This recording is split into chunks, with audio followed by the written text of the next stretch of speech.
수요 성화 예배 이제 세 번째 시간입니다. 온전한 성품으로 우리가 좀 더 나아가기 위해서 수요일에 같이 모여서 우리 말씀을 듣는데요.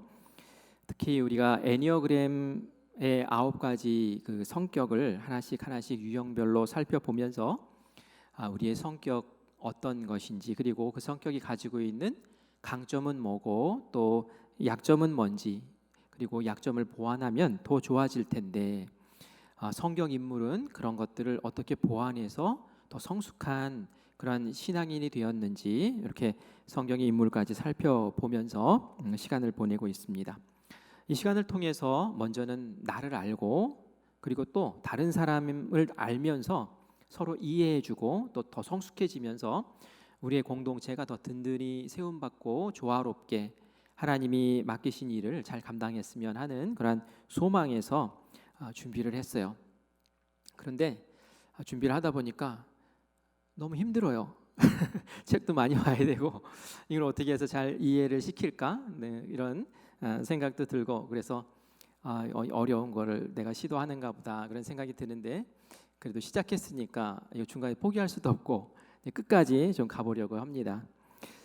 애니어그램에 유익한 점이 있다면 제가 말씀드린 것처럼 나를 먼저 잘 알 수 있어요. 내가 이렇게 어떤 행동을 할 때에 내가 의식하며 하는 것도 있지만 어느 돌발적인 사고, 어떤 상황 이런 것들이 주어지면 나도 모르게 무의식적으로 이렇게 나오는 게 있거든요. 근데 무의식적으로 나오는 것을 내가 의식하지 않으면은 계속 무의식적으로 나오는 그것에 끌려서 살게 돼 있어요. 그러다 보면 자꾸 실수를 반복하게 되고 다른 사람 어렵게 만드는 일도 벌어지고 나중에 후회하는 일이 벌어져요. 그래서 내가 알면 고칠 수 있다라는 생각을 가지고 내 무의식 속에서 이렇게 툭툭 드러나는 그걸 딱 발견해내면 처음에 그거 발견하면 좀 창피해요. 왜냐하면은 나한테 이런 부끄러운 점이 있었나 하고 이제 창피한 마음이 들어요. 그런데 그리고 이거 나 아니야, 이거 내 거 아니야 이러면서 부인하고 싶은 마음도 솔직히 들어요. 그런데 곰곰이 생각해 보면 맞아, 내 속에 내가 인정하기 싫은 이런 무의식적인 어떤 요소가 있구나, 그리고 이게 자꾸 나를 걸리게 만드는 걸림돌이 되었구나라는 인정하고 나면 그다음부터는 이게 조절할 수가 있게 돼요. 조심하게 되고 조절하게 되고, 그러면서 성품이 성숙하게 되죠. 그래서 이전과는 다른 더 발전한 모습으로 살아갈 수 있게 된단 말이죠. 그래서 우리가 한 가지 성격을 볼 때에 여러분들이 한번 살펴보시고, 어떤 분은 저거 한 60% 70%는 맞는 것 같은데 30% 정도는 아닌 것 같아. 맞습니다. 그래요. 그렇게 될 수 있어요. 우리는 이미 이렇게 삶을 살아오면서 이렇게 기질이 좀 보완되고 이렇게 또 보충되었기 때문에 딱 뭐 100% 맞아 떨어지고 이러진 않아요. 하지만 한 60% 70% 정도 맞으면 이게 내 기질인가 보다, 내 성격인가 보다라고 여러분들이 좀 이해하시면 될 것 같아요. 20대 30대 이럴 때 아주 생짜잖아요, 그죠? 이 생짜일 때는 한 80% 90% 이렇게 맞습니다. 그래서 여러분들이 그렇게 생각하시면 내가 20대 30대 때 어땠지? 이것도 한번 생각해 보시면서 점검해 보시면 이 9가지 성격 가운데 내 성격을 여러분들이 딱 발견해낼 수 있을 거예요. 자, 우리 그림 먼저 하나 볼게요. 이 애니어그램의 그 그림입니다. 그림 보면은 1번부터 9번까지 쫙 있고 번호마다 이렇게 그 제목들이 달려 있죠. 그래서 우리가 지난 시간에 뭐 배웠는지 여러분 기억나십니까? 1번 했죠. 1번 개혁가라는 거 1번을 우리가 봤고요.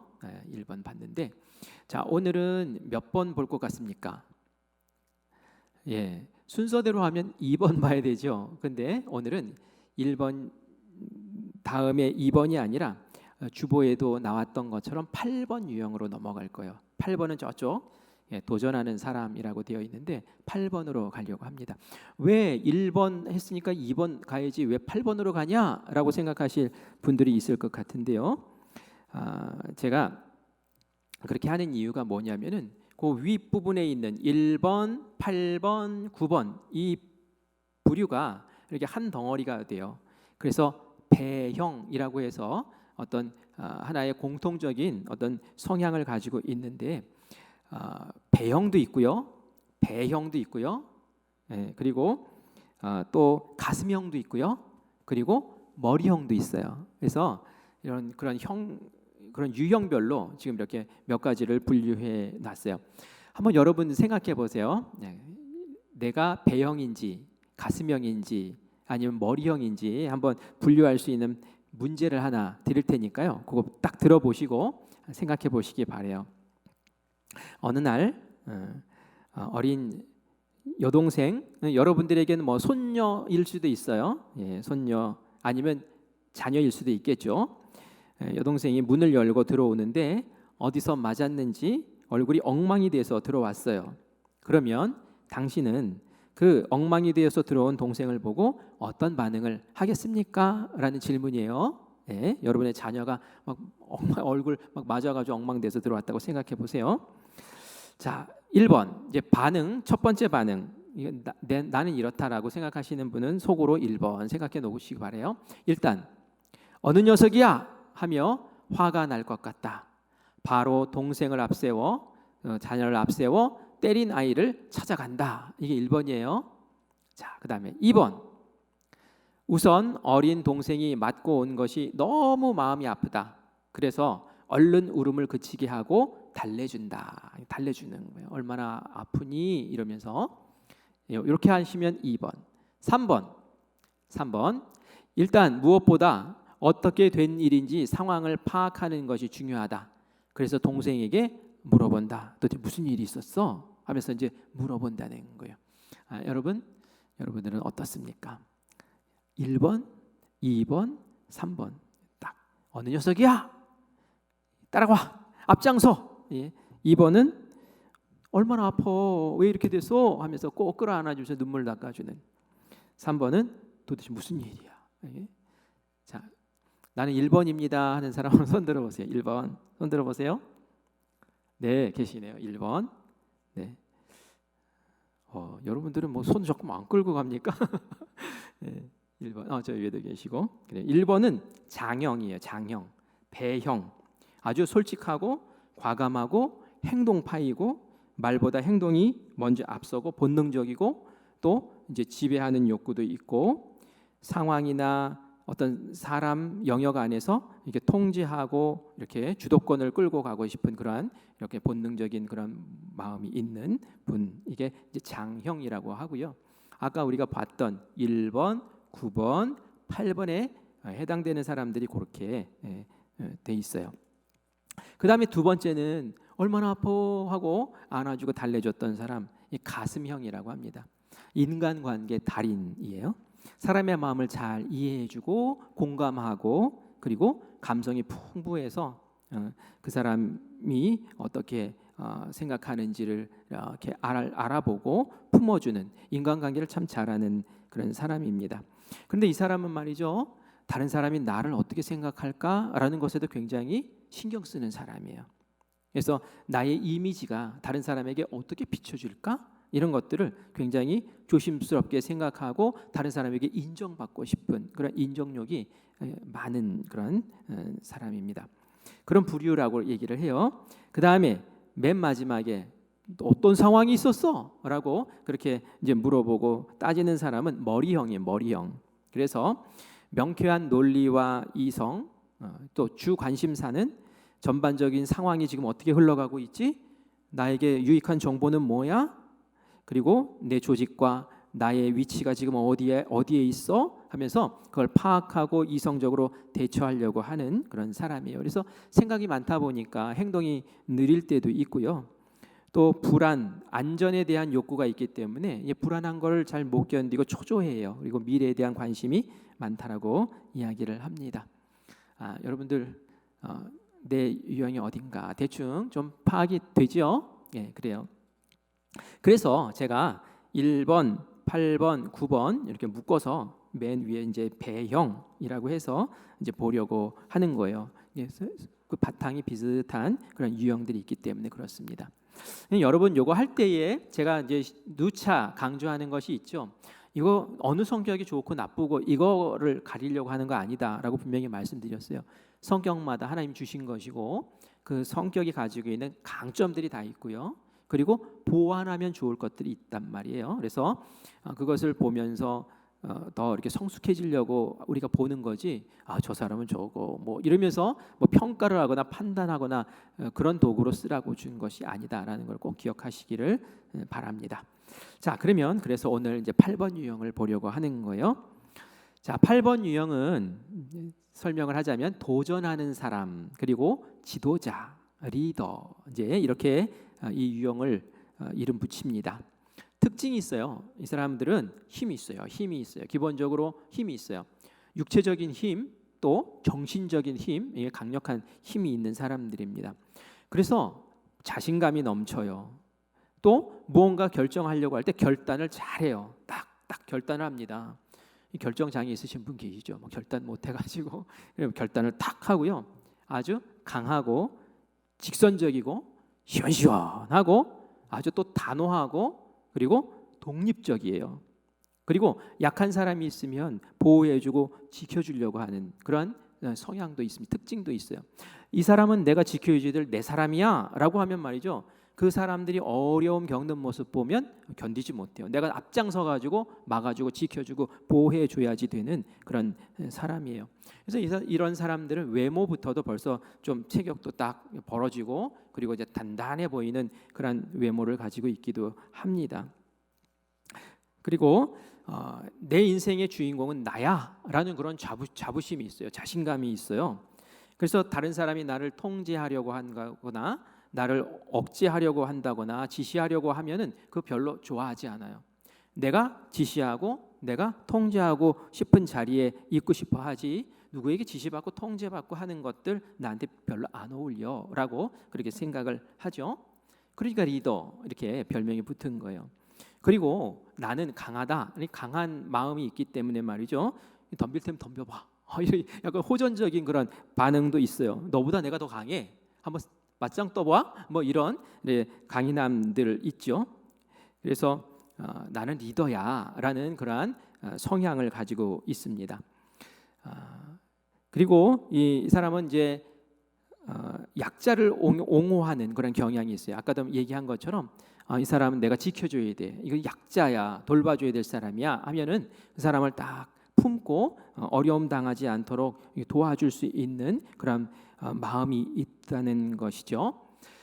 그런데 이 사람들 강한 성향이 있기 때문에 말이죠, 나약한 모습을 보면 견디지를 못해요. 참지를 못해요. 나도 나약한 모습을 보이는 것 이거 용납을 못해요. 다른 사람의 나약한 모습도 용납을 잘 안 하려고 해요. 왜냐하면은 이 사람들은 나는 강해야 돼라는 그러한 마음이 늘 있기 때문에 그런 거죠. 무의식적으로 그런 게 있다는 얘기예요. 무의식적으로. 그래서 나약함을 싫어하는데 이 나약함에 대해서 조금 오해를 하는 경향도 있어요.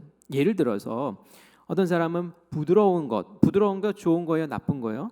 부드러운 거 좋은 거잖아요. 그런데 이 사람들은 그 부드러운 게 나약한 걸로 느껴지는 거예요. 양보하는 거, 그건 나약해서 양보한다라고 생각을 하죠. 양보 잘 안 해요, 이 사람들은. 자기의 주장이 있고 자기의 어떤 딱 뜻이 서면 뭐 이렇게 타협을 한다든지 양보를 한다든지 이런 것들을 하기를 싫어해요. 그리고 따뜻한 감정, 또 배려하는 것, 이런 것도 그건 나약한 거야라고 그렇게 오해를 하는 경향이 있죠. 그래서 강해야 돼. 내가 약한 모습 보이면 언제든지 나를 통제하려고 들 거고, 누가 나를 지배하려고 들 거고, 나의 약한 모습을 보이면 절대로 안 돼라는 그러한 무의식적인 어떤 내성이 있단 말이죠. 그리고 이 사람들은 카리스마가 있어요. 그래서 다른 사람들 앞에서 쫙 주목을 받고, 그리고 그 사람을 잘 설득시켜서 어떤 일을 같이 하게 만들고 이끌어 나가는 그런 탁월한 카리스마가 있습니다. 그리고 이 사람들은 한번 일에 팍 빠져들기 시작하면은, 발동 걸리기 시작하면은 그 일을 그냥 열정적으로 끌고 나가고 끝을 봐야지 끝내요. 그러니까 이 사람들이 일을 맡으면 어떤 결과가 확실하게 나타나죠. 마치 코뿔소 같아요. 막 돌격 앞으로예요. 그런데 이 사람들하고 이 사람과 일을 하면은 함께 일하는 사람은 피곤해요. 좀 적당히 하다가 좀 쉬었다가 가야 되는데 나는 뭐 돌격 앞으로야라고 하니까 노는 것도 보면은 그냥 한번 발동 걸리면 밤새도록 노는 거예요. 그러니까 이 사람들이랑 같이 놀면은 너무 힘들고 피곤해요. 그런데 성향이 그런 걸 어떻게 하겠습니까? 그리고 좀 다혈질이고 굉장히 직선적으로 표현을 합니다. 아주 직선적이에요. 타협 없어요. 그리고 나의 실수 잘 인정하려고 하지 않아요. 왜냐하면 나의 실수를 인정한다는 것은 나의 약함을 드러내는 것이기 때문에 이제 자기가 실수한 거 알면서도 이제 실수 안 했다고 그렇게 버티지요. 아주 직선적으로 자신감 있게 표현하고 그렇게 합니다. 그래서 타인들이 볼 때는 와 정말 리더야. 와 저 사람하고 같이 있으면 저 사람이 나를 보호해 줄 거야. 이런 마음을 가져요. 그러면서도 마음에는 두려운 마음이 있어요. 왜냐하면 워낙 강하니까, 워낙 거칠게 느껴지니까 나를 보호해 줄 거는 같은데 나를 확 이러면 어떡하지? 이런 마음 때문에 같이 있으면서 두려운 마음이 또 있다라는 것을 이야기를 합니다. 그리고 이 8유형의 특징 가운데 하나가 뭐냐면은 자신의 뿔을 잡아당기는 것을 좋아한다라고 저렇게 제가 써놨는데, 자신의 뿔을 잡아당기는 것을 좋아한다. 이게 도대체 무슨 말일까요? 이 소가 있잖아요. 뿔이 있잖아요. 이 소가 거칠잖아요. 그런데 그 뿔을 잡고 딱 끌어주는 거를 또 은근히 좋아한대요. 아닐 것 같잖아요. 그죠? 그 뿔로 확 들이받을 것 같잖아요. 어디서 날 건드려? 어디서 나를 막어? 하면서 들이받을 것 같은데 그렇지가 않다는 거예요. 저 말은 뭐냐면은 그 8유형에게 이야기할 때 내가 가지고 있는 바른 생각을 정직하고 솔직하고 간명하게 딱 표현을 하면 말이죠. 그냥 확 나를 들여받을 것 같은 그런 좀 다혈질적인 분 같은데도 그 이야기를 경청하고 그리고 그게 합리적인 이야기다라고 생각이 되면은 오케이 내가 들어줄게, 내가 수용할게, 이렇게 아주 호탕하게 그것을 또 받아들여주는 좋은 점이 있어요. 이 사람들은 그래서 막 앞에서 말을 할 때 주저주저 한다거나 아니면 돌려서 말을 한다거나 아니면 뭔가 시원하게 말하지 않고 뭐 숨기는 게 있는 것 같고 비유적으로 말하고 이러면 막 기분이 안 좋아요. 저요. 왜냐하면 이 사람이 지금 나한테 뭐 숨기고 있구나, 뭐 나 속이려고 하는구나, 뭐 이런 생각이 들어가지고 말이죠. 뭐 화가 나요. 그래서 이 사람들에게는 오히려 간명하게 내가 가지고 있는 생각을 바르고 정직하고 간명하게 깨끗하게 돌려 말하지 말고 솔직하게 탁 얘기를 하면 오히려 그래 알았어 하고 딱 받아들여주는 그런 성향이 있다고 합니다. 이 8유형의 세계관이 있어요. 세상을 바라보는 눈이 있는데 이 세상은 공정하지가 않아라는 그런 생각을 갖고요. 내가 이 공정을 위해서 또 의를 위해서 나는 맞서 싸워서 그것을 내가 쟁취해야 돼라는 그러한 마음이 있어요. 그러니까 이 독립적이기도 하고 그러니까 힘이 필요하고 그러니까 나는 강해야 돼라는 그런 마음이 있다는 것이죠. 그래서 이 사람들은 의로운 편에 서서 내가 싸워서 의의를 쟁취해야 돼라는 생각을 가지고 있고요. 의롭지 않은 것을 볼 때에는 마음에 이제 분이 생겨요. 의롭지 않게 만든 그 사람은 반드시 응징해야 돼.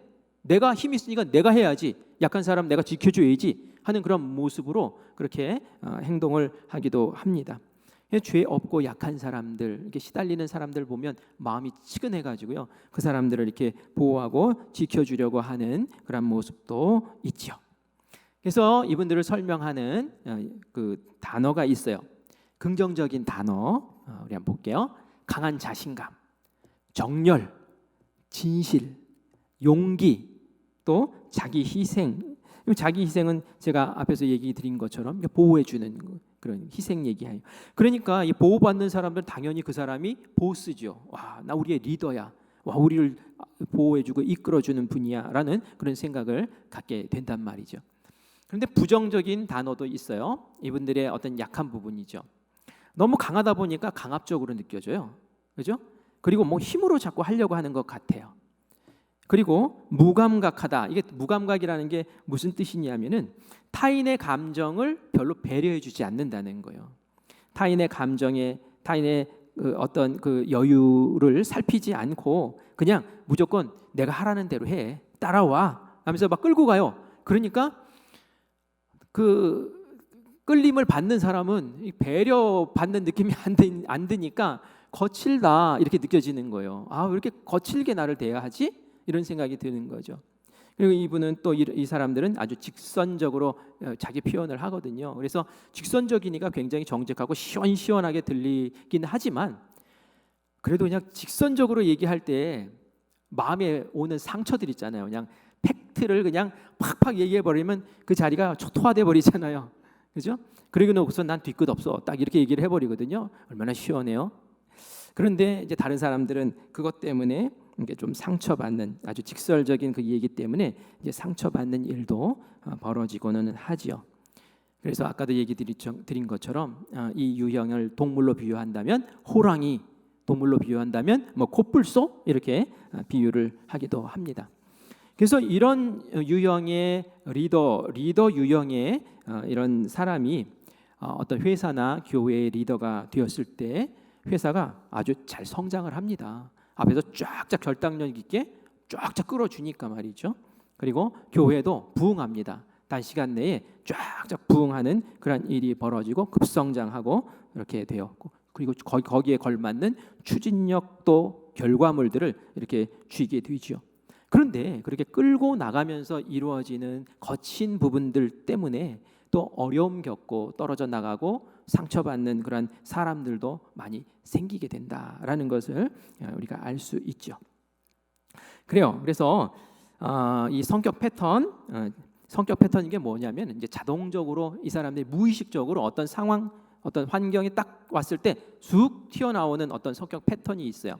그게 뭐냐면은 그 안에 무의식적으로 갖고 있는 게 뭐냐면 취하고 싶은 마음, 이 뭔가를 이제 딱 장악하고 지배하고 통제하고 싶은 마음이 그들 마음에 있어요. 이 사람들은 다 자기가 처음부터 끝까지를 다 통제하고 싶어하는 거예요.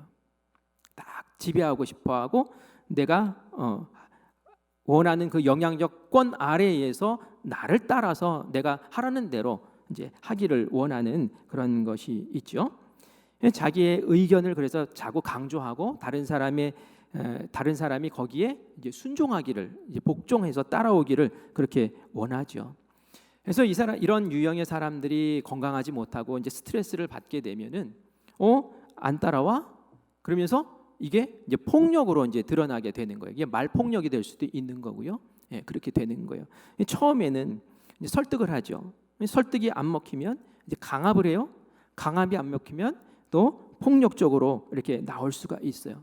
그리고 거기에 대해서 순응하지 않고 또 덤비면 어떻게 될까요? 그러면 복수를 해요. 그래서 그리고 무서운 방향으로 이렇게 나가기 때문에 응징을 하기 때문에 이 부분이 숨겨진, 내 속에 숨겨진, 근데 리더십 가지고 리더로서 이렇게 이끌고 나가는 좋은 면들이 있는데 불구하고 그것을 가리는 그러한 이제 좀 연약한 부분이 있다라는 것을 우리가 좀 알 수 있죠. 그리고 자기 삶의 영역에서 정의가 이루어지지 않기도 한다, 이런 표현을 썼는데 이게 뭐냐면은 다른 사람에게는 이렇게 지켜라, 저렇게 지켜라, 이렇게 해야 된다, 이게 옳다라고 하면서 규율을 딱 제시하고 그 규율을 잘 지킬 것을 요구를 해요. 그리고 엄격하게 그 지시에 따를 것을 요청을 합니다. 그런데 정작 본인은 그렇게 정한 규율에 자기를 안 맞추는 경우가 있다는 얘기예요. 예를 들어서 몇 시까지는 반드시 출근해야 된다. 직원들은 다 출근해. 안 하면 날벼락 떨어지고 뭐 큰일 나요. 그런데 자기는 안 지켜요. 이상하죠, 그죠? 네, 그런 경우가 있다라는 그런 얘기를 합니다. 자기는 그 안에서 자유롭고 싶은 거예요. 왜냐하면 나는 힘 있는 자니까, 그죠? 그런 성향도 있다라는 것을 우리가 알 수 있어요.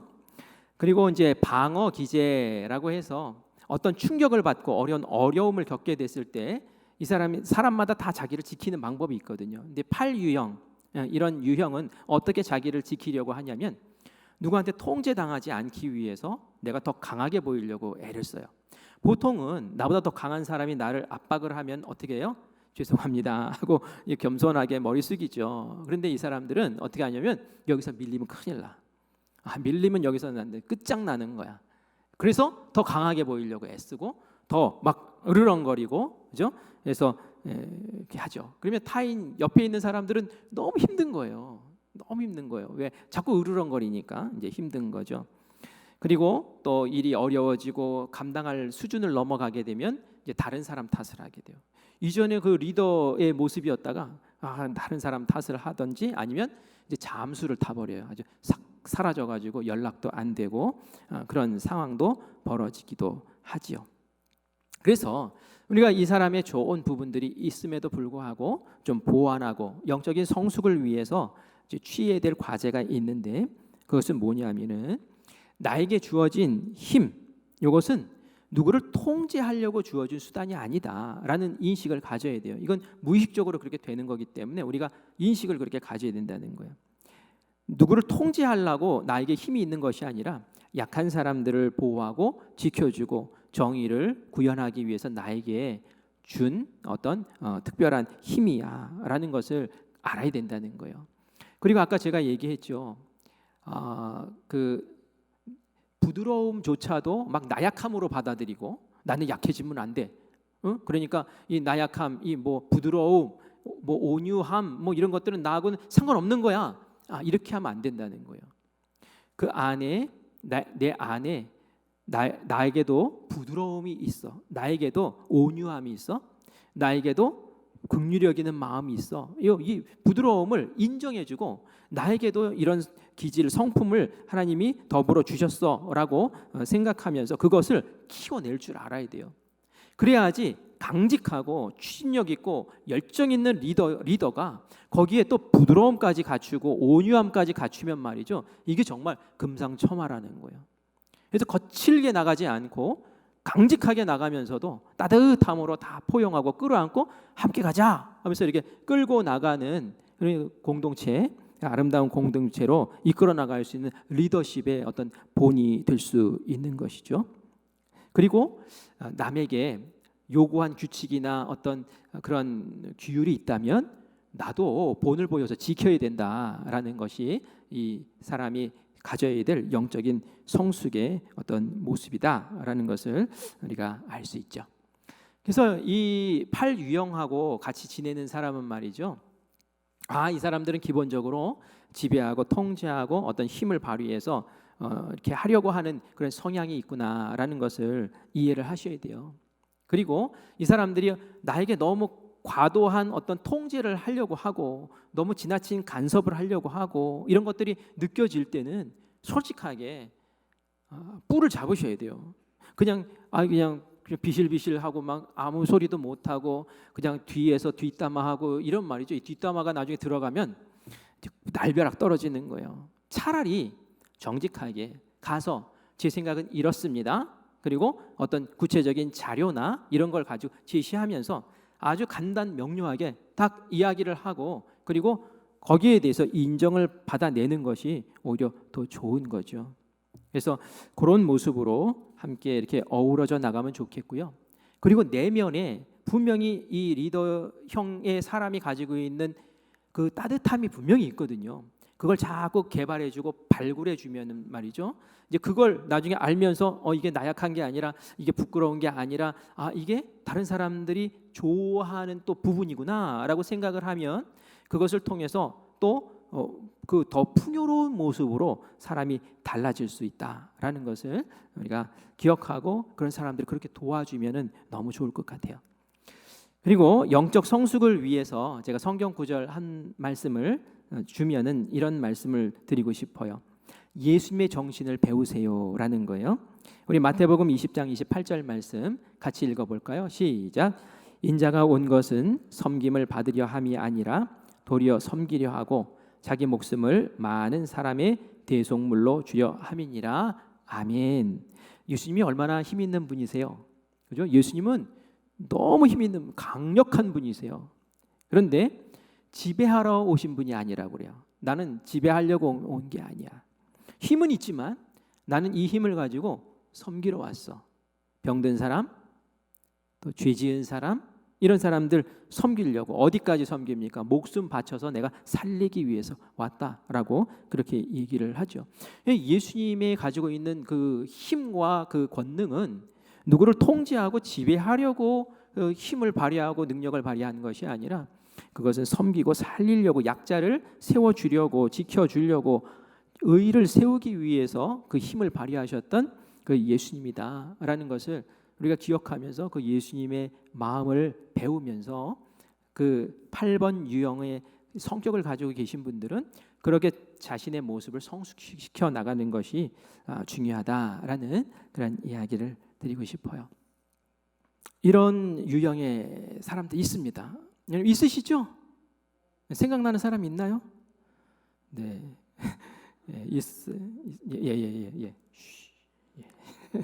예, 그래요. 그래서 이 유형의 사람 좋아요. 추진력 있고 아주 용감하고 또 딱 지켜주고 딱 쓰면 든든해요. 근데 연약한 부분이 있거든요. 그 부분만 딱 보완을 하면은 무의식적으로 툭툭 나오는 그 부분, 그걸 잘만 보완하면 정말 아름답고 위대한 지도자가 될 수 있다라는 것을 기억하면서 그렇게 성품을 세워나갔으면 너무 좋겠습니다. 오늘 성경 인물도 한 명 볼게요. 이 유형에 속하는 성경 인물은 다윗, 에스더, 삼손 이런 사람들이에요. 다윗이 유형에 속해요. 너무 좋죠, 그죠? 이 유형의 성격을 가진 분은 정말 다윗 같은 분이에요. 다윗의 소년 시절 한번 볼까요? 사무엘상 16장 12절에 보면 다윗의 외모를 얘기를 합니다. 그의 빛이 붉고 눈이 빼어나고 얼굴이 아름답더라라고 그렇게 표현을 하고 있어요. 어린 소년이었는데 말이죠. 사무엘 선지자가 딱 보는 순간 그 얼굴빛이 붉고 눈이 부리부리하고 딱 힘있어 보이는 거예요. 아이가 강단이 있어 보이는 거예요. 이 다윗은 어렸을 때부터 양을 쳤잖아요. 양을 칠 때 굉장히 독립적으로 혼자서 이제 키우게 되잖아요. 그러니까 어렸을 때부터 강인한 거예요. 어렸을 때부터 독립적인 거예요. 그래서 또 짐승하고도 맞서 싸우는 그러한 용감함도 있는 거예요. 하나님이 사무엘에게 그 사울을 대신해서 이스라엘 왕을 세워야 되는데 가서 이새의 집에서 기름 부으라고 했을 때에 사무엘이 가서 딱 보고 이제 막내 아들을 딱 보면서 저렇게 말을 이제 한 거죠. 표현을 한 거죠. 외모에서 에너지가 넘치는 것을 이제 보게 돼요. 다윗에게 이제 기름을 부어 주지요. 그리고 이 소년이 정말 나이에 비해서 굉장히 용맹하다는 것이 그 이후에 이제 드러나게 되는데, 정말 양 지키다가 맹수 나타나면 보통은 도망가거든요. 피하거든요. 그런데 이 다윗이라는 소년은 어떻게 했습니까? 맹수 나타나면은 도망가지 않고 목숨 걸고 그 양을 지킨 거예요. 왜? 이 약한 양 내가 안 지키면 누가 지켜? 그러면서 딱 지킨 거죠. 이게 8유형의 모습인 거예요. 덤빌 테면 덤벼봐. 이게 바로 이 8유형을 가진 소년 다윗의 모습이었다는 거예요. 골리앗이 이스라엘 백성들에게 막 욕을 하고 모욕을 하는데 이스라엘 왕도 아무 소리 못하고 그 백성들도 아무 소리 못하고 있잖아요. 그때에 본인이 나서는 거예요. 아무도 안 나서? 그럼 내가 나서야지. 소년이 막 나서는 거예요. 자기가 리더가 되겠다는 거예요. 내가 아무도 안 하면 나라도 해야지 하면서 용감하게 그렇게 나서죠. 이때에 사울이 말리죠. 야, 저 골리앗은 날 때부터 용사야. 날 때부터 너는 아니야. 너는 애기야. 하면서 얘기할 때에 사무엘상 17장 34절 35절에 보면 이렇게 얘기를 합니다. 사울 왕이시여, 저는 어렸을 때부터 양을 지킬 때 사자나 곰이 와서 나의 양 새끼를 물고 가면은 가만을 안 놔뒀습니다. 지켜야지요. 내가 가서 두들겨 패고 내가 쳐서라도 그 입에서 그 새끼 양을 건져와서 그 수염을 붙잡고 내가 늘어지든지 내가 무슨 수를 써서라도 그렇게 해가지고 내가 새끼 양을 데리고 온 사람입니다. 이렇게 얘기를 하는 사람이에요. 그러니까 이게 얼마나 용기 있고 용맹스럽고 얼마나 이게 지도자 같은 그런 모습이겠습니까? 그러니까 골리앗이 아무리 커도 저거 내가 맞서 싸울 수 있다 하면서 그렇게 나갈 수 있는 그런 성격이 있는 거예요. 그러니까 거기에 하나님이 믿음을 더하여 주시니까 그냥 골리앗 아무렇지도 않게 나가가지고 그렇게 싸워서 물리치지 않겠습니까? 그래요. 그런데 이 기질만 가지고 있으면은 거칠 수가 있어요. 아까도 얘기한 것처럼 다른 사람의 감정을 그냥 무시해 버릴 수도 있고요. 이제 이런 거친 부분들이 있기 때문에 하나님이 이 다윗을 10년 동안 계속 광야에서 연단을 시키는 거죠. 그래서 힘이 전부가 아니야. 네가 가지고 있는 힘이 전부가 아니야라는 것을 알려주시는 거예요. 용감함도 좋지만 그렇지만 그 다른 보충해야 될 부분들이 있다라는 것을 알려주는 거예요. 다윗이 그 광야에 있을 때에 굴에 이제 피신을 잠깐 하잖아요. 근데 자기 코도 석자인데 400명이나 되는 사람들이 다윗에게 몰려와서 우리도 좀 같이 지냅시다라고 얘기할 때 보통 사람 같았으면은 아유 말도 안 되는 소리 하지 마. 저리가 나도 지금 도망다니기 바빠. 너희들 이렇게 우르르 몰려다니면 들켜서 내가 어떻게 되겠냐라고 할 상황인데 다윗은 어떻게 합니까? 그들 다 품어줘요. 리더의 모습인 거예요. 내가 지켜줄게 하고 그 400명을 끌고 다니면서 그들의 리더 노릇을 하는 것을 볼 수 있어요. 이렇게 8유형의 모습이 이제 커가면서도 계속 유지가 돼요. 그런데 이게 8유형의 연약한 부분이 이 다윗은 보완되고 있구나라는 게 느껴지는 게 뭐냐면은 사울을 죽일 수 있는 기회가 오잖아요. 사울 왕이 동굴 안에 들어가서 용변을 보려고 할 때 완전히 무방비 상태였죠. 그때에 이 8유형의 전형적인 기질이었으면은 사울 왕 그냥 안 놔두거든요. 왜요? 저 사람이 나를 장악하려고 하고 저 사람이 나를 통제하려고 하고 저 사람이 나를 죽이려고 하는데 나도 강하게 맞서야지 라고 하면서 강하게 죽일 수 있어요. 그 옆에서는 그렇게 부추겼거든요. 저 사람 사울 왕 죽일 수 있는 절호의 기회입니다 하면서 부추겼는데 근데 어떻게 했습니까? 하나님께서 기름 부으신 그 사람을 내가 어떻게 죽일 수 있냐 하면서 넘겨요. 그것도 2번이나 그렇게 넘긴단 말이에요. 그럼 뭡니까? 자기의 주어진 힘, 자기의 주어진 그 권력, 통제할 수 있는 그러한 능력이 이 다윗에게 있었다는 거죠. 원초적인 기질만 있었던 것이 아니라 그 기질 가운데 연약하고 부족한 부분들을 본인은 그 광야 생활을 통해서 습득하고 배우고 그리고 무엇보다는 나의 힘보다 더 강력하신 하나님, 그 하나님을 믿는 신앙이 있었기 때문에 그 하나님 앞에서 자기의 강함을 주장하기보다는 겸손히 이 힘은 그것을 위해서 쓰는 힘이 아니다라는 것을 알고 잘 이겨낼 수 있었다라는 것을 우리가 알 수 있죠. 왕으로 세움 받았을 때 그래서 다윗이 좋은 리더가 됐어요.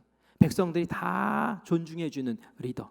백성의 입에서 불평이 나오지 않는 리더. 그래서 통일 왕국을 이끌었을 때에 아름다운 모습으로 잘 끌어나가는 앞에 추진력도 있고 강인하고 용감한 리더이면서 동시에 따뜻한 리더십을 가진 그 리더로 이 다윗이 이끌어 나가는 것을 우리가 보게 되죠. 그런데 오게티가 하나 있었죠. 오게티 뭡니까? 밧세바 사건. 그게 오게티예요. 분명히 규칙이 있어요. 분명히 지켜야 될 규율이 있어요. 근데 결국 다윗이 그걸 어겨요. 다른 사람들은 다 지키라고 그러고 자기는 그걸 어기더란 말이죠. 왜요? 나는 왕이잖아. 나는 절대 권력이잖아. 누가 나를 건드려? 누가 감히 나를 막아? 이런 마음이 있고 또 그런 권력 때문에 탐욕이 있는 거예요. 이미 그 당시에 다윗은 여러 그 첩들을 거느리고 있었거든요. 그런데도 불구하고 그 우리아의 아내가 목욕하는 모습을 보고는 탐을 내는 거예요. 그리고 동침을 하고 그리고 나서는 문제가 생기죠. 아기를 잉태하게 되니까 그것을 가리기 위해서 우리아를 불러들이고 우리아가 가서 그 집에서 자야 되는데 안 자니까 일이 비틀어지니까 어떡합니까? 자기의 절대 권력을 가지고 살인 교사를 하게 되고 결국은 그 우리아를 죽게 만들어버리는 일이 벌어지죠. 그래요. 이게 자기 통제를 그 힘의 통제를 못한 거예요. 그렇게 우리아 죽이라고 준 힘이 아니거든요. 그런데 자기가 탐욕에 젖어 있고 영적인 눈이 흐려지고 그리고 게을러지고 나태해지니까 그걸 통제하는 일을 잊어버린 거예요. 통제력이 상실된 거예요. 자기가 가지고 있는 그 권력과 힘을 가지고 그렇게 나쁜 짓을 저지르게 되고 일생일대의 아주 가장 큰 실수를 범하게 되지요. 그런데 말이죠, 팔 유형이 가진 특징 가운데 뿔을 잡으면은 또 잘 듣는다 그랬죠. 하나님이 나단 선지자를 보내줘요. 나단 선지자를 보내서 나단 선지자가 딱 지목을 합니다. 그 죄를 명확하게 지적을 하는 거예요. 당신이 하나님의 법을 어겼다. 당신 그러면 안 되지. 응? 너는 지금 이런 죄도 저기 저런 죄도 저질렀다 하면서 딱 그 뿔을 잡으니까 어떡합니까? 나단 선지자, 네가 아무리 선지자라 그러지 그래도 왕한테 어떻게 네가 그럴 수 있어 하면서 감옥에 집어넣으면 목을 잘라버립니까? 그러지 않죠. 딱 그 자리에서 무릎 꿇고 회개하고 통곡하면서 제가 잘못했습니다 라고 이제 인정하는 그런 모습도 우리에게 보여줘요. 그래서 이 8번 기질을, 8번의 성격을 가진 사람들은 나에게 이런 좋은 그런 장점이 있구나. 그런데 이런 연약함들도 있구나. 요거 잘못 관리하면 다윗이 일생일대 실수를 저지른 것과 같은 그런 일이 벌어질 수 있구나. 이 힘을 예수님처럼 잘 관리해야겠구나. 그래서 그 성숙의 자리를 자꾸 찾아 나가고 그럴 때에 이 리더 유형도 하나님 앞에서 귀하게 쓰임 받을 줄 믿습니다. 어떤 분이 그런 얘기하세요. 저는 리더 성향이 없어서 저한테 리더 맡기시면 저 잘 못합니다. 이제 그런 얘기 하더라고요. 그래요. 이 성향이 또 그런 성향일 수도 있어요. 그러니까 리더 성향을 가지고 있는 사람들은 얼마나 좋은 겁니까? 딱 뭐 모임 있으면 앞에서 이제 막 끌고 나가고 이렇게 하는데 그 연약한 부분들이 뭔지를 잘 파악을 하고 무의식적으로 나오는 거기 때문에 파악을 하지 않으면은 그게 계속 반복되거든요. 옆에 사람들이 힘들어질 때도 있어요. 그러니까 그걸 잘 파악해서 정말 사람들이 더 의지하고 나를 따르고 나를 존중해주고 또 그 강함과 부드러움 속에서 녹아지고 그래서 더 아름답게 공동체를 이끌어 나갈 수 있는 그런 에너지가 넘치고 앞에서 이렇게 또 잘 끌고 나가는 그런 귀한 리더로 세움받기를 간절히 바랍니다. 네, 오늘은 여기까지 하겠습니다. 기도할게요. 하나님 은혜를 감사합니다. 오늘 우리가 또 하나님께서 주신 성품을 살펴보면서 우리가 리더의 성향을 가진 사람들에게 하나님이 어떤 좋은 점을 주셨고 또 어떤 연약한 점을 보충해야 될지를 깨닫게 하시니 은혜를 감사합니다. 하나님, 우리 안에도 그러한 성향을 가진 우리 성도가 분명히 있을 터인데 주님께서 지혜롭게 하여 주시고 주의 말씀 가운데 저를 사로잡아 주셔서 정말 다윗과 같은 그런 귀한 인물로 주님께서 세워주시기를 간절히 원합니다. 하나님, 우리가 한 사람 한 사람 배워나갈 때에 우리의 모습이 예수님 닮게 하여 주시고 주님 주신 귀한 온전한 성품으로 날마다 성장할 수 있도록 주님 역사하여 주시옵소서.